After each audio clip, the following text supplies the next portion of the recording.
हो, बरं झालं तुम्ही आलात तर खूप बरं वाटलं. अरे हे बघ मामाजी आले, पाणी घेऊन.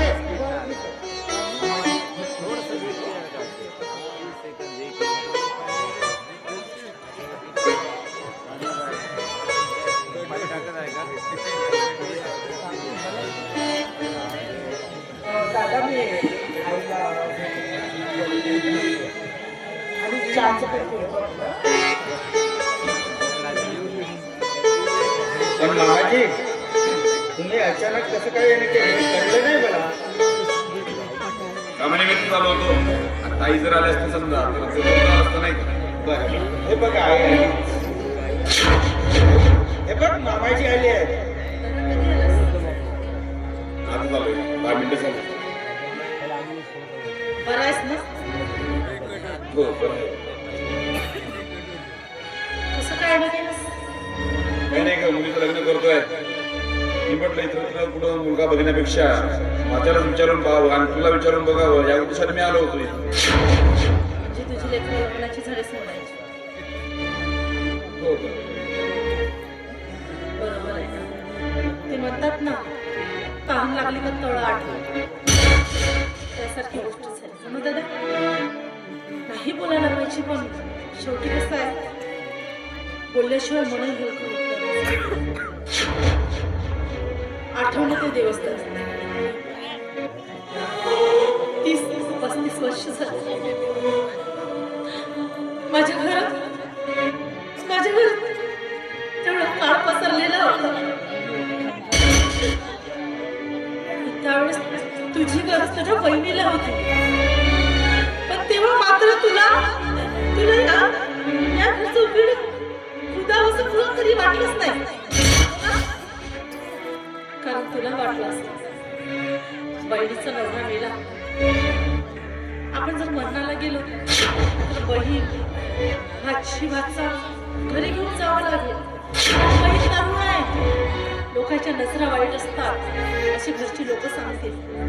आता घेऊन गेल्यानंतर जे मुलाला ते भाच्याला द्यावं लागेल आणि बायकोला सपाट ठेवून कसा. शेवटी माझी बहीण घरात आहे. प्रश्न हा पडला असता. पण दादा तू आणि मी एकाच बिझीचे लेकरं आहोत. आपण श्रीमंत घराण्यात वाढलो, लहानाची मोठी झालो. तू मी स्वार्थी तर मी कशी स्वार्थी असते. तुला थोडंही वाटलं नाही की माझ्या बहिणीला माझी गरज असेल. तिचा नवरा पडत गेला. यावेळेस तर माझी गरज मला चालला पाहिजे. अरे तू आला असता तरी मी तुझ्या सोबत नसते आले. माझं हे स्वाभिमान वाचले आपल्याला आहे. मी मातीने जाऊन कुणाचा घास तुकडे म्हणून मला राहायचं नव्हतं. माझ्या घरी चटणी भाकरी का असेल पण माझ्या घरची मालकी म्हणून मला जगायचं होतं. माफ कर दादा, बोलले मी तुला. छान बोललीस का? आणि कोणत्या बहिणीला वाटते ना का जेव्हा बहिणीचा कुंकू हरवतोय त्या कुंकाच्या शेवटच्या क्षणी पण तो भाऊ येऊ शकत नाही. तो भाऊ किती पापी असेल ग, किती नालायक असेल. पण ताई हा विचार केलीस का? माझा भाऊ अंतिम क्षणी का बरं आला नाही? माझा भाऊ शेवटच्या क्षणी का बरं आला नाही? अगं ज्या वेळेस भाऊजी वारले त्यावेळेस मी हॉस्पिटलला भरती होतोय. डॉक्टरांनी सांगितलं मला हृदयाचा झटका आला होता. फक्त 5% जीवन वाचलेलं आहे, 95% गेलेलं आहे. त्यावेळेस तुला कोणत्या उद्देशाने फोन करायचं सांगायचं? ताई मी येऊ शकत नाही का मरणाला? मी मरणाच्या घरात उभा आहे. नाही ताई नाही. अगं तुझ्या कपाळावर कुंकू हरवला परत भाऊ पाठी राखा. आज जर मरणाच्या घरात उभा आहे हे जर माहीत झालं असतं तुला काय वाटलं असतं? म्हणून मी फोनही केला नाही, सांगू शकलो नाही. आणि माझी मुलगी मागायची माग नाही, नको मागू. काय करायचं नाही येतोय.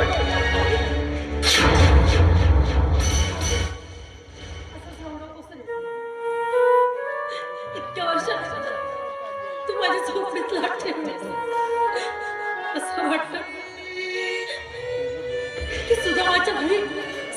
भगवंताने कृष्णात ताट ठेवलं. अगं ते रडू नको. अगं ते कसं आहे माहिती आहे का, तू बोलीस ना मला वाईट वाटलं नाही ग. आणि परत एक गोष्ट सांगून ठेवतो, माणसाच्या मनामध्ये जर असे तर सर जर निर्माण झाली समजा, तर ते कधी बाहेर निघलेली बरं. कारण जेव्हापर्यंत एखादी प्रश्नाचं उत्तर मिळत नाही तेव्हापर्यंत माणसाला असं वाटतं का समोरचा व्यक्ती चुकलेला असा. पण आज तुला माहिती झालं, तुलाही बरं वाटत आणि मलाही बरं वाटत. बस ना जरा. संगीता, अगं चहा घेऊन ये.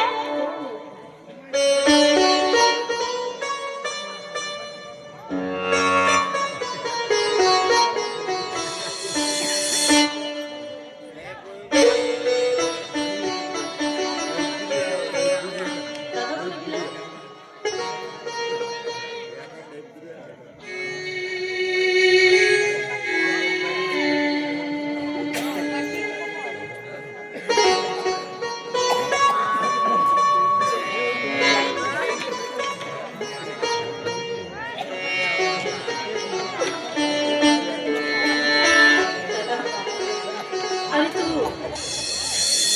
लग्नाची गोष्ट करतोस, बरोबर आहे. तुझे लेख मी सून म्हणून स्वीकारते. मला याच्यात नकार नाही. कारण माझी भाची जर माझ्या घरी लक्ष्मी म्हणून येत असेल तर मला आनंद आहे, स्वागत आहे तिचं. पण दादा, माझ्या घरी तरुण मुलगी आहे. माझ्या मुलाचं लग्न करून आणि मुलीला ठेवली तर लोक मला काय म्हणतील? बरोबर आहे ते. आणि परत काही अडचण नाही का? नाही रे, परत काहीच नाही. तुझ्या आशीर्वादाने सगळं काही व्यवस्थित चालतंय. दादाजी, आई म्हटल्याप्रमाणे नाही का, मुलीचं लग्न ठेवून मुलाचं लग्न करणं चुकीचं आहे. खरंच माझी आई जे काही बोलली ना मामाजी, अगदी बरोबर आहे. हो, हे बघा, माझ्या घरात सुद्धा बहीण आहे. ती सुद्धा लग्नाला झाली आहे. तेव्हा हा समाज मला काय म्हणेल? हे बघा, घरात वाढलेली बहीण असताना हा स्वतःचं लग्न करायला निघाला, तेव्हा या समाजाला मी काय उत्तर देऊ मामाजी? हो दादाजी, मी काय म्हणतोय, परत काही अडचणी आहेत का? हो, अडचणी तर बऱ्याचशा आहेत. कारण यावर्षी शेतीच पिकली नाही हो. कारण यावर्षी पाऊस इतका पडला की पूर्ण कापूस गेला, सोयाबीन गेलं, धान सुद्धा गेलं. अशा परिस्थितीत माझी आई मला नाही वाटत की आम्हा दोन बहीण भावाचं लग्न करू शकेल म्हणून.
तुम्हीच सांगा मामाजी.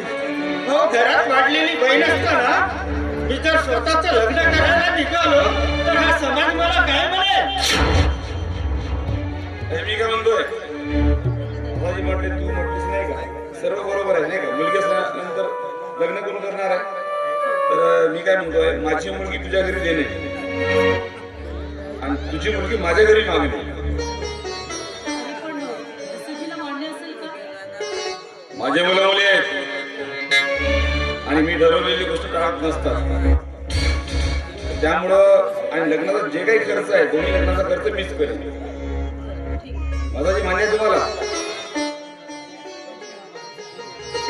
आणि परत येताना नाही का मी भविष्याकडे म्हणजे महाराजकडे गेलो, भविष्य बघितलं तर येत्या या 4-5 दिवसांमध्येच लग्न आहे. परत पुन्हा 2 वर्ष लग्नच नाही, लग्नाचा मुहूर्तच नाही. हा, त्यामुळे या 4-5 दिवसांमध्ये लग्न करावं लागेल आणि सर्व तयारी माझ्याकडे असल्यामुळं सर्व तयारी मी करेन. तुम्ही तयारी करूनच आले म्हणजे मामाजी. बता येऊ